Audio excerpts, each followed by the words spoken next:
গুরুদেব, আমার পূর্বপুরুষ পূর্ব বংশ বিস্তারিতভাবে বর্ণনা করুন। সুখদেব মহারাজ বিস্তারিতভাবে বর্ণনা করে পরীক্ষিতকে শ্রবণ করালেন।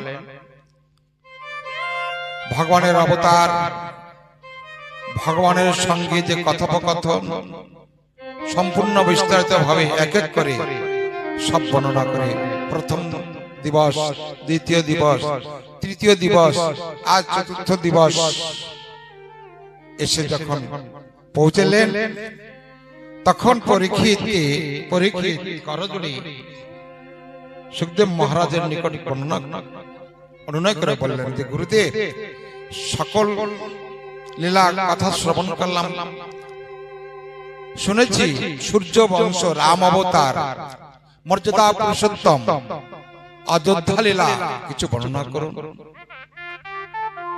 সুখদেব গোস্বামী বললেন, পরীক্ষিত, অপূর্ব মর্যাদা পুরুষোত্তম ভগবান দুষ্টকে দমন করার জন্য যুগে যুগে অবতার হয়ে তিনি এই ভূভার হরণ করার জন্য এই ধরাধামে আবির্ভাব। এমন একটা দিন তিনি একই অংশে, একই বিষ্ণু চতুর অংশে, এক বিষ্ণু চতুর অংশে রাম, লক্ষ্মণ, ভরত, শত্রুঘ্ন চারটা অংশ নিয়ে জন্মগ্রহণ করলেন অযোধ্যায় রাজা দশরথকে কেন্দ্র করে। দিনের পর তীর যায়, পুত্রবত রাজা দশরথ অযোধ্যায় রাজত্ব করলেন। দৈবচক্রে কইকেয়ীকে তিনটা বর দেওয়ার কথা ছিল, সংক্ষেপে বর্ণনা করছি। কারণ ভাগবতের মধ্যে কিছু রামচরিত্র কিছু রয়েছে। অগ্রে যদি সূর্যবংশ কথা রামচরিত্র যদি না বলা হয়, চন্দ্রবংশ, কৃষ্ণ বংশ কথা বলা যায় না। এর জন্য অগ্রে কিছুটা সূর্যবংশ অর্থাৎ রামচরিত্র কিছু বর্ণনা করতে হয়, পরে চন্দ্রবংশ। আজ রামচরিত্র পরেই আমাদের কৃষ্ণ চরিত্র, কৃষ্ণের আবির্ভাব কথা কিছু ভাগবতের মধ্যে আমরা শুনতে পাবো। এর জন্য ধৈর্য ধরে বসে থাকবেন। সময় আপনাদের বেশি নেব না, এর জন্য সঙ্গে সঙ্গে বর্ণনা করছি। কারণ ভক্তগণ আসতে একটু বিলম্ব করে, তো এর জন্য এদিকে রাত্রি 10টা হইলে সকলের অসুবিধা হয়ে যায়। কিন্তু এই অগাধ সমুদ্র ভাগবত কথা এই 2 ঘন্টা 3 ঘন্টায় কি হয়, যা কি সারা বছর যদি ভাগবত কথা বলা হয় যাতে অফুরন্ত, তাই এই 2-2.5 ঘন্টা 3 ঘন্টার কি ভাগবত কথা হবে। যাই হোক, সুখদেব মহারাজ বর্ণনা করলেন যে পরীক্ষিত ভগবান বিষ্ণু 4 অংশ নিয়ে জন্মগ্রহণ করলেন অযোধ্যায়। দশরথ রাজা সুখে প্রজাদেরকে পালন করছে। একদিনের ঘটনা শুনব। পরীক্ষিত রামচন্দ্র প্রভুকে অভিষেক করাবেন, রাজা করবেন, এই ছিল অভিপ্রায় দশরথ রাজা। তাই রাজ্যের সকলকে ঘোষণা করলেন। সুমন্তকে বললেন, সুমন্ত, তুমি রাজ্যের সকলকে তুমি ঘোষণা করে দাও। সুখদেব বলিলেন, শোনো হে রাজন, ভরতের অন্য কীর্তি বর্ণিব এখন। ভরতের কীর্তি, ভরত কে ছিলেন? রামচন্দ্রের ভাই। এও রামচন্দ্র 4 ভাই ছিল, আর আমরাও 4 ভাই। আমাদের ভিতরে কত মিত্রতা, আমাদের ভিতরে কত সাটমিল রয়েছে। আর ভরত, লক্ষ্মণ, শত্রুঘ্ন, রাম, এদের 4 ভাইয়ের যে লীলাগুলি সুন্দর কথা। তো সুমন্ত মন্ত্রীকে বলেন, সুমন্ত, তুমি রাজ্যে গিয়ে সকলকে ঘোষণা করে দিয়েছো আগামী দিন রামকে অভিষেক করা হবে, অর্থাৎ অভিষেক করে রামকে রাজত্ব দেওয়া হবে। কারণ আমার বয়স হয়ে গেছে, আমি আর পারছি না। পিতার যখন বয়স হয়ে যায় তখন পুত্রকে বলে, বাবা, আমি আর পারছি না সংসার কাজ করতে, এবার তুমি রাজ্য সামলাও, তোমারটা তুমি দেখো। তখন পুত্রকে ভার দিয়ে দেন। ঠিক তেমন এই কথোপকথন হচ্ছে। তখন মন্থরা, প্রত্যেকের সংসারে কিন্তু কলি রয়েছে। সত্য ত্রেতা যুগে কলি ছিল, তার কলির নাম কি? মন্থরা। তিনি সদা সর্বক্ষণ কুযুক্তি দেন, এর জন্য পরের কথা শুনতে নাই। আমরা তো পরের কথা শুনি। পরে অশান্তি হয়। শাস্ত্র মানা করলেন যে কারো কথা শোনো না, নিজের উচ্ছায় চলো, নিজের বুদ্ধিতে চলো, তুমি ভালো থাকবে। পরের বুদ্ধি কি চলছো তো সর্বনাশ, তুমি দুঃখ পাবে। এর জন্য পরের বুদ্ধি পরের করতে নাই। মন্ত্র দেবেন ও কইকেয়ী, আরে দেখ দেখ দেখ, এই যে তুই তো আনন্দ করছিস আর রামকে সুন্দরভাবে দুধ মাখে খাওয়াচ্ছিস, স্কুলে বসাইয়ে, কত ভালোবাসিস। এই রাজা ঘোষণা করলেন আগামী দিন রামকে নাকি রাজত্ব দিবে, তাই তুই এগুলি কি করে সহ্য করবি? কয় কেন? রাম যেই আমার ভরসা, কি জিনিস? আরে না রে না, এখনো তো বুঝবি না, বুঝবি পরে। যখন রাজা দশরথ, রাম যখন রাজত্ব হবে, ওর ইচ্ছা স্বাধীন রাজত্ব করবে, তখন কত কি ভালো, তখন বুঝতে পারবি। কয় কি করবো? বলছে কেন, রাজার যে তোকে 3টা বর দেওয়ার কথা ছিল, বরটা চাও। কইকেয়ী তখন বলছে মহারাজ তুমি তো আমাকে অনেক ভালোবাসো। বলছে হ্যাঁ অনেক ভালোবাসি, তো তুমি আমাকে তো একটা জিনিস দিবে বলছিল না? ওকে হ্যাঁ বলেছি, বলো কি চাও তুমি? অত্যধিক কার প্রতি মোহ হইতে নেই, আমরা অত্যধিক মোহ হয়ে যাই বলে ওই ফুসুর ফাসুর এসে কর্ণে মন্ত্র দেয় আর ওই কথা গিটায়, তারপরে ছেলে আলগা হয়ে যায়। অন্যদিকে টানবেন না, বলছি আর কি, এগুলি হয়ে থাকে। কারণ ছেলেটা আমার কার মোহিত হয়ে গেছে? স্ত্রীর মোহিত হয়ে গেছে। যখন স্ত্রীর প্রতি ভালোবাসা, মা বাবার প্রতি ভালোবাসা পরিত্যাগ করে যখন আমার সন্তান স্ত্রীর মোহে আবদ্ধ হয়ে যায়, তখন স্ত্রী শুয়ে রাত্রে এমন মন্ত্র দেয় কানে কানে, সেই মন্ত্র শুনে ছেলে ওই মন্ত্র জপ করে, অবশেষে আলাদা হয়ে যায়, ভিন্ন হয়ে যায়। মা বাবাকে ভালোবাসে না, দেখে না, মা বাবা কি করে না করে দিকে ধ্যান দেয় না। তুমি যেমন বউর মন্ত্র শুনে কাজ করে যাচ্ছ, তোমার ছেলে হয়েছে, তোমার ছেলে বড় হলে যখন বিবাহ হবে, তোমার পুত্রবধূ ওরকম মন্ত্র দিবে, তোমাকে ওরকম করবে। বলো ভক্ত বৎসল ভগবান কি জয়। এর জন্য শাস্ত্র মানা করলে কারো যুক্তিতে চলো না, তোমার নিজের যুক্তিতে তুমি চলো। আর বেশিটা বর্ণনা করলাম না। এখন বলছে মহারাজ তুমি তো আমাকে ভালোবেসেছো। বলছে হ্যাঁ ভালোবেসেছি, কারণ 3টা রানীর মধ্যে ছোট রানীকে বেশি ভালোবাসতেন দশরথ রাজা। বলো প্রিয় তুমি কি চাও? সত্যি তুমি আমাকে দেবে গো? বলছে হ্যাঁ দেবো, বলো। তুমি অঙ্গীকার করো। দশরথ অঙ্গীকার করলেন। অঙ্গীকার করার সঙ্গে সঙ্গে বললেন মহারাজ আমি প্রথম পরে চাই রামের 14 বছর বনবাস, এবং তার পরিবর্তে আমার পুত্র ভরত হবে রাজা। দশরথ রাজা অচৈতন্য অবস্থা হয়ে গেল যে তুমি বলো কি কই কি? বলছে হ্যাঁ তোমার মাথা ঠিক আছে তো? বলছে হ্যাঁ ঠিক আছে, তুমি তো আমাকে বর দিবে বলেছিলে, আমাকে বর দাও। কত কি বিঘ্ন, কত কি গন্ডগোল, কত কি অশান্তি হলো যুদ্ধায়। অবশেষে রাজার মন ভালো নেই, বাবার মন যখন ভালো নেই তখন জিজ্ঞাসা করলেন প্রজাদেরকে। বলছে প্রজাগণ আমার বাবার কি হয়েছে? কথা বলে না, আমাকে ডাকে না, ভালোবাসে না। বলছে হে রাম এই ঘটনা, তোমার বিমাতা কইকেয়ী বর যাচনা করলেন, তাই প্রথম বারে তুমি 14 বছর বনবাস যাবে, দ্বিতীয়বারে ভরত রাজা হবে। তো আনন্দের কথা। তখন সেজে গুজে রেডি হয়ে গেলেন রাম, বনবাস যাবে না বলে এসে করজোড়ে নিবেদন করলেন পিতা এ তো পরম সৌভাগ্যের কথা, পিতৃবাক্য পালন করার জন্য আমি বনে অবশ্যই যাব, আপনি দুঃখ করবেন না। বলেন না রাম না, ও তো আমি দিয়েছি তোমার মাকে বর দিব বলে, তুমি তো দাও নাই না, তুমি কেন 14 বছর যাবে? পুত্র মোহ। অবশেষে বলছে না পিতা, পুত্রের কর্তব্য হচ্ছে পিতার অভিলাষ পূর্ণ করা, পিতাকে আনন্দে রাখা, পিতাকে আনন্দ দেওয়া হচ্ছে পুত্রের কর্তব্য। যে পুত্র পিতা মাতাকে আনন্দ দিতে পারে না, দিতে জানে না, সেটা পুত্র নয় শত্রু। লোকে আমাকে নিন্দন করবে, আমি যাব পিতা আমাকে অনুমতি দিন। যখন সেজে রেডি হয়ে গেলেন রামচন্দ্র, লক্ষ্মণ এসে করজোড়ে বললেন দাদা আমিও তোমার সঙ্গে যাবে। না ভাই আমাকে মা বলেছেন আমাকে 14 বছর যাওয়ার জন্য, তুমি কেন যাবে? তুমি সেদিনকে বিবাহ করেছো, তোমার স্ত্রী উর্মিলা পতিব্রতা স্ত্রী, তুমি তাকে রেখে কি করে যাবে? না দাদা আমি যাব। না না না, তুমি যেতে পারবে না। বায়না ধরলেন। লক্ষণ বলছে দাদা তুমি যেদিকে যাবে আমি সেদিকে যাবো। দেখুন ভাইয়ের কি প্রেম প্রীতি ভালোবাসা, কথাগুলো সংক্ষেপে বর্ণনা করছি। রামচরিত্রটা বড় অপূর্ব চরিত্রটা। তখন লক্ষণ রেডি হয়ে গেলেন, রেডি বলছে পিতা বলছে দাদা তুমি যেখানে থাকবে আমি সেখানে থাকবো, যদি বা আমাকে বলে নাই, কিন্তু আমি তোমার ছাড়া থাকতে পারবো না দাদা, কারণ তোমার যে ভালোবাসা পেয়েছি, তোমার যে স্নেহ পেয়েছি, তোমার যে মধুমাখা বাক্য শ্রবণ করেছি, আমি ভুলে থাকতে পারবো না দাদা। তাই আমি, আমার মাও আমাকে বাধা দিয়ে রাখতে পারবে না।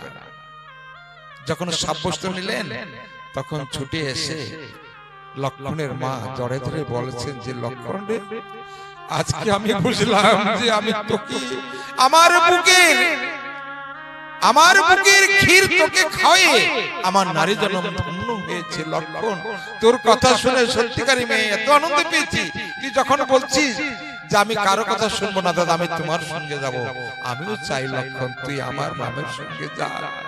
দেখুন রামের মা আলাদা, লক্ষণের মা আলাদা, ভরতের মা আলাদা, অভিনয়টা কত সুন্দর। এই যে রাম চরিত্র। মা এসে আশীর্বাদ করলেন, যা বাবা, যেখানে রাম সেখানে লক্ষণ, আমি দুই হাতে আশীর্বাদ করছি, তুই যা আমার রামের সেবা যত্ন করবি লক্ষণ।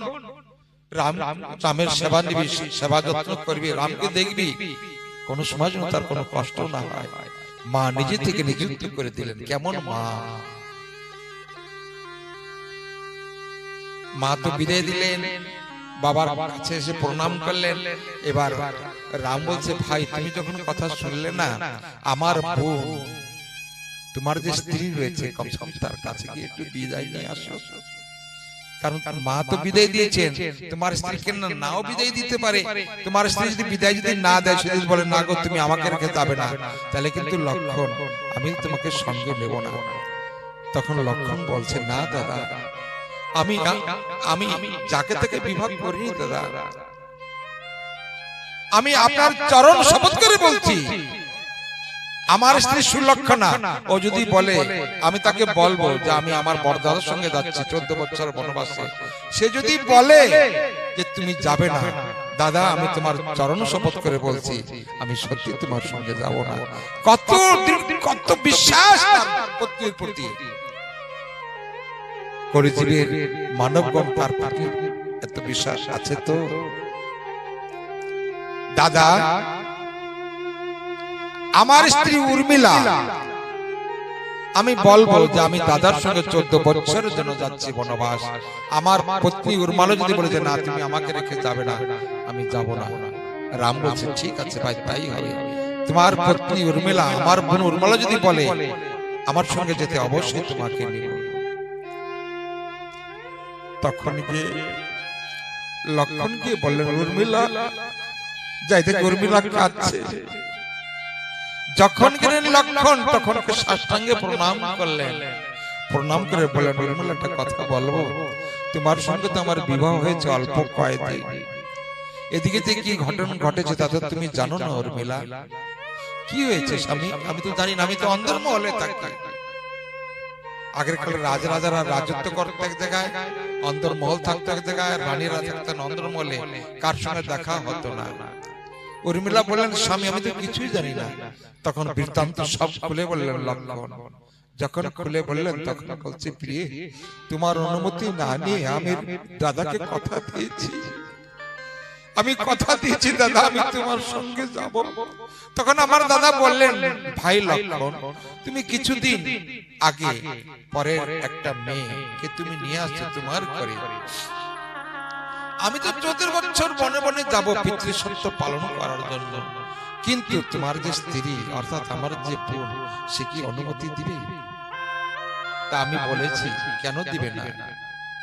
এবার তুমি সব কথা শুনলে তো উর্মিলা, এবার তুমি বলো আমি কি করব? তখন উর্মিলা প্রণাম করে বলছে ধন্য ধন্য, নারী, ধন্য আমি তোমার পত্নী। আজ আমার এত গর্ব, হে স্বামী, আজ যদি তুমি যদি আমার প্রভুর সঙ্গে, আমার রামের সঙ্গে যাইতে যদি না চেতা, তখন আমি নিজেকে নিজে ধিক্কার মনে ভাবতাম। কি অভিনয়! হে স্বামী, আজ যদি তুমি যদি মত না দিতে, দাদার সঙ্গে যাওয়ার জন্য মত যদি না দিতে, আমি নিজেকে নিজে ধিক্কার দিতাম, আমি আমার বাপের বাড়ি চলে যেতাম। আজ আমি নিজেকে গর্ব মনে করছি যে তুমি আমার দাদার সঙ্গে যাবার জন্য প্রস্তুত হয়েছে। যাও স্বামী, আমি সত্যি যদি তোমাকে প্রতিরূপে যদি বর্ণন করে থাকি, যদি ভালোবেসে থাকি, হে স্বামী, আমি মনোপ্রাণ দিয়ে তোমাকে আদেশ করছি, তুমি যাও, বরদার সঙ্গে তুমি বরদার সেবা করো, আমি মার সেবা করি। কি অভিনয়, কি রাম! লক্ষণ জড়াই ধরলে বলে ধন্য ধন্য উর্মিলা, রাম চরিত্র অপূর্ব চরিত্র। বিদায় নাই।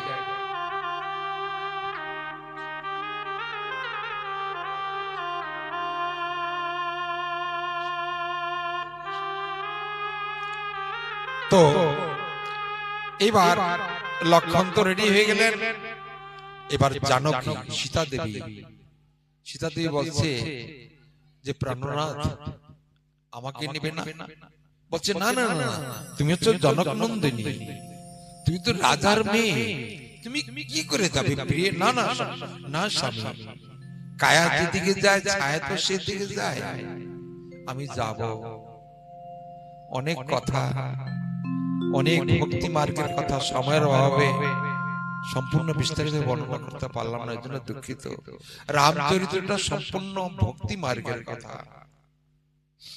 অপূর্ব ব্যাখ্যা করলেন সুখদেব মহারাজ, রাজা পরীক্ষিতকে শ্রবণ করালেন। এমন যদি হয় সেই সংসারে অবশ্যই শান্তি হবে।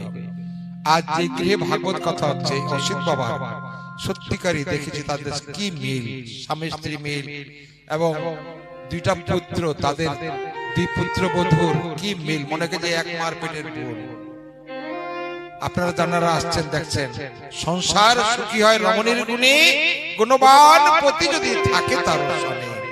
স্বর্গ নরক কে কহে বহুদূর, এই মানবের মধ্যে স্বর্গ নরক এটাই এমন করে নিতে হয়, গড়ে নিতে হয়। জানকী এসে বললেন যে প্রভু আমিও তোমার সঙ্গে যাব। রামচন্দ্র বললেন যে সে কি প্রিয়, তুমি কেন যাবে? আরে জঙ্গলে গিরি গুহে কটক কাটা, কত কি আপদ বিপদ, কত কি, তথাপি আমি যাব। ফাইনা ধরলেন জানকী, না করতে পারলেন না। তিনজন রেডি হয়ে গেলেন, তিনজন একত্রিত হয়ে রাজা দশরথের কাছে গিয়ে প্রণাম করলেন, কৌশল্যাকে প্রণাম করলেন, কৈকেয়ী মাতাকে প্রণাম করলেন, সুমিত্রা দেবীকে প্রণাম করলেন, সারা রাজ্য রাজা প্রজাদেরকে প্রত্যেকে প্রণাম করলেন, চন্দ্র সূর্য প্রত্যেকে প্রণাম করলেন। প্রণাম করে তিনজন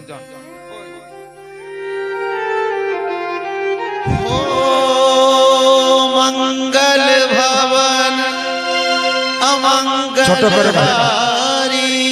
ছোট করে গাবে, द्रवहु सुदशरथ अजर बिहारी, राम सिया राम जय जय राम, राम सिया राम जय जय राम।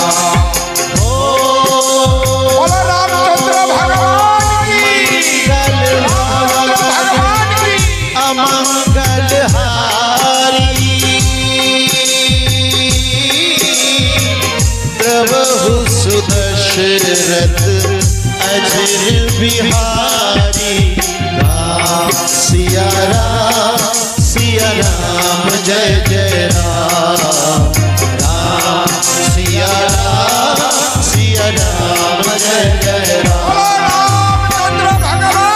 जय हो, बोलिए सियापति रामचंद्र जी की जय हो।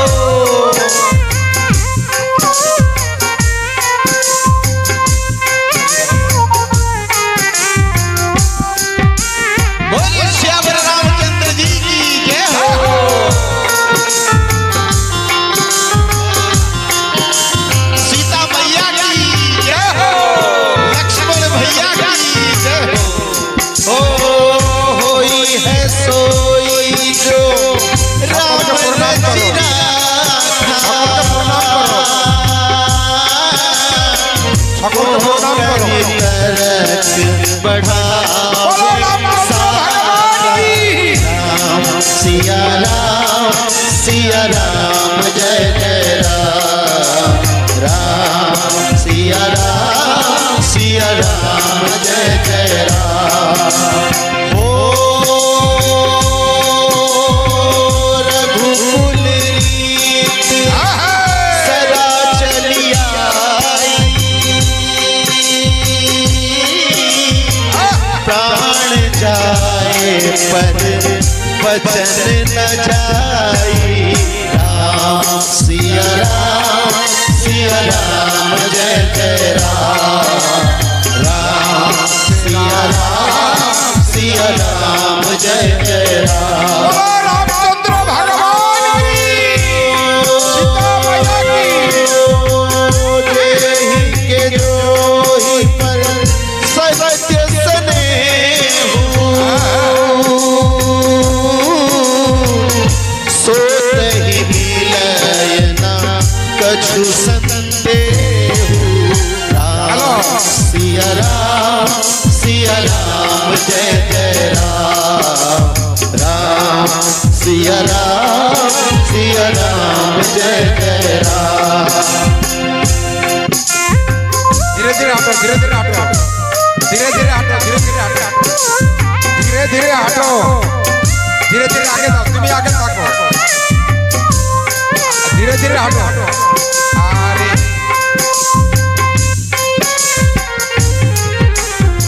आगे राम आगे सीता पिछने लक्ष्मण हाँ धीरे धीरे हटो हरि बोल रघुकुल रीत सदा चली आई प्राण जाए पर वचन न जाए राम सिया राम जय जय राम सिया राम जय जय राम ओ मंगल भवन अमंगल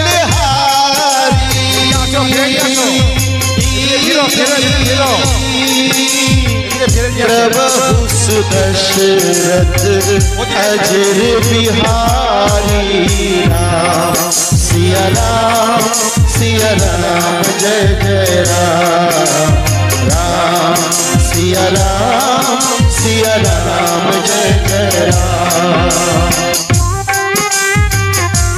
बोलिए मर्यादा पुरुषोत्तम श्री रामचंद्र जी की जय हो सीता मैया की लक्ष्मण भैया की जय हो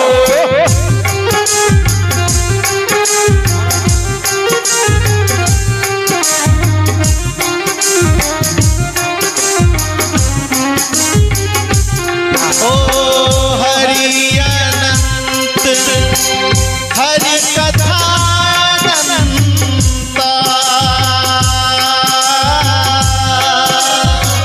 कहि सुनहि सब विधि बहु संता राम सिया राम जय जय राम सिया राम जय जय राम सिया राम जय जय राम सिया राम जय जय राम सिया राम जय जय राम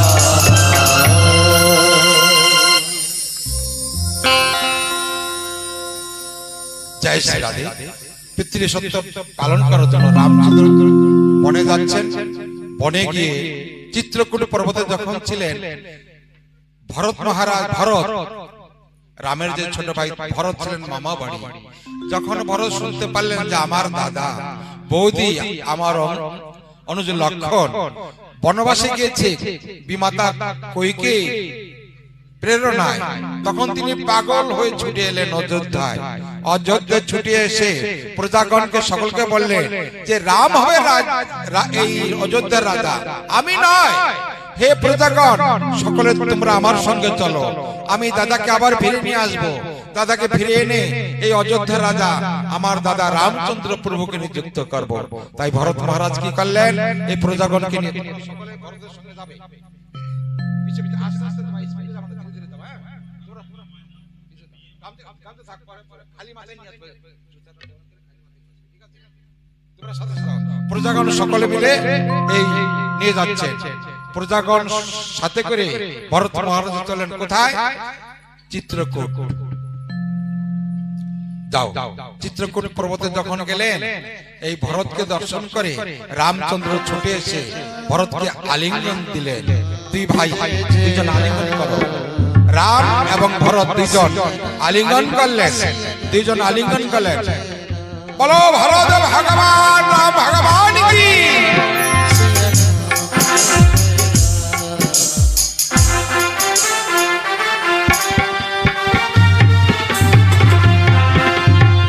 রাম এবং ভরতের সঙ্গে ভাইদের ছিল।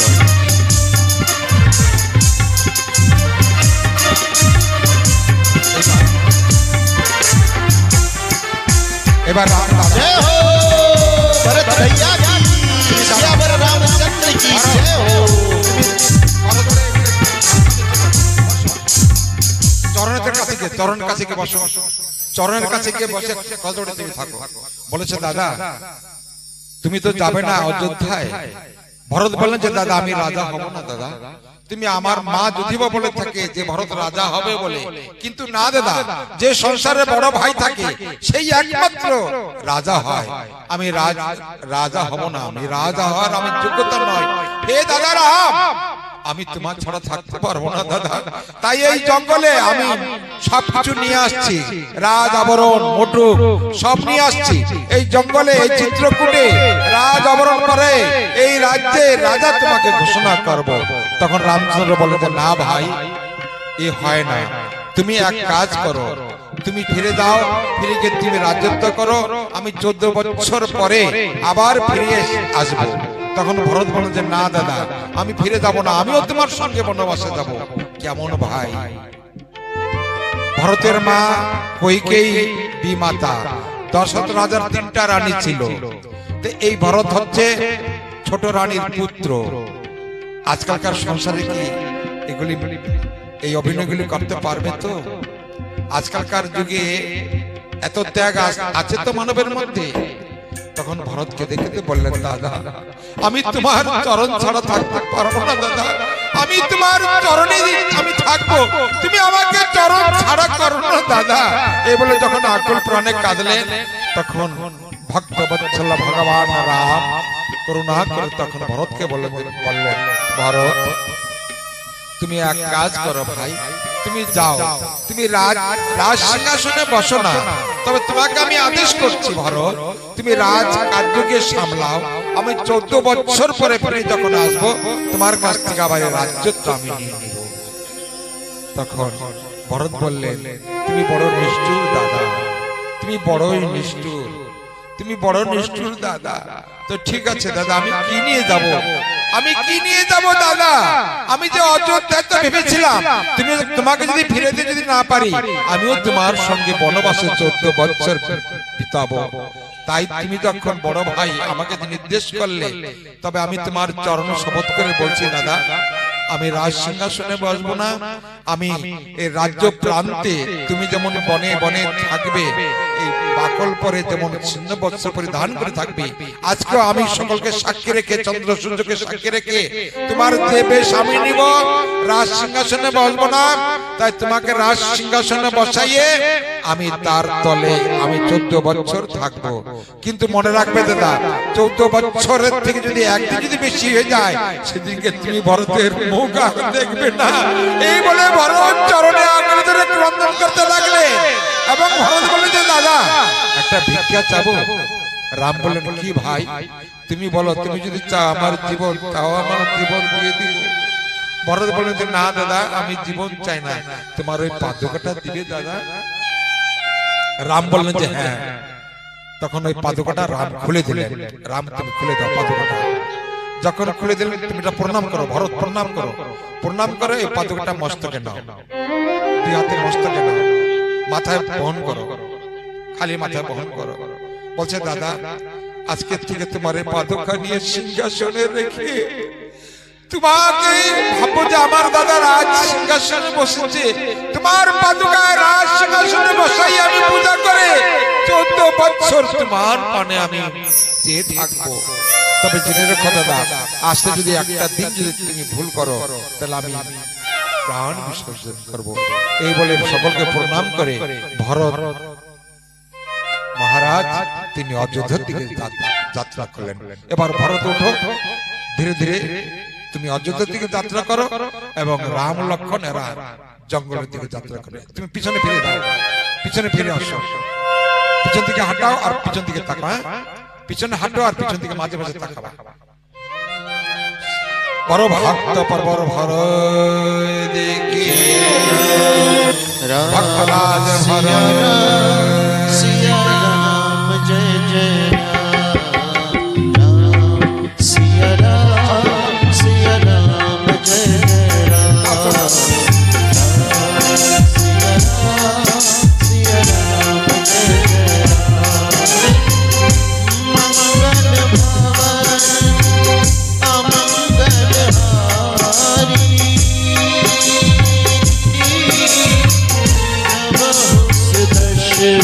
धीरे धीरे अजर बिहारी राम सिया राम जय जय राम बोलो रामचंद्र भगवान की सीता मैया की लक्ष्मण भाई की भैया की जय जय श्री जय जरूर ध्वनि करें। सिया राम जय जय राम सिया राम जय जय राम सिया राम जय जय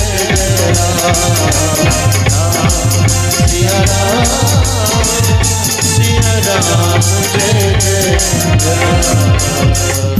बोलो भक्तवत्सल भगवान की जय जय श्री राम।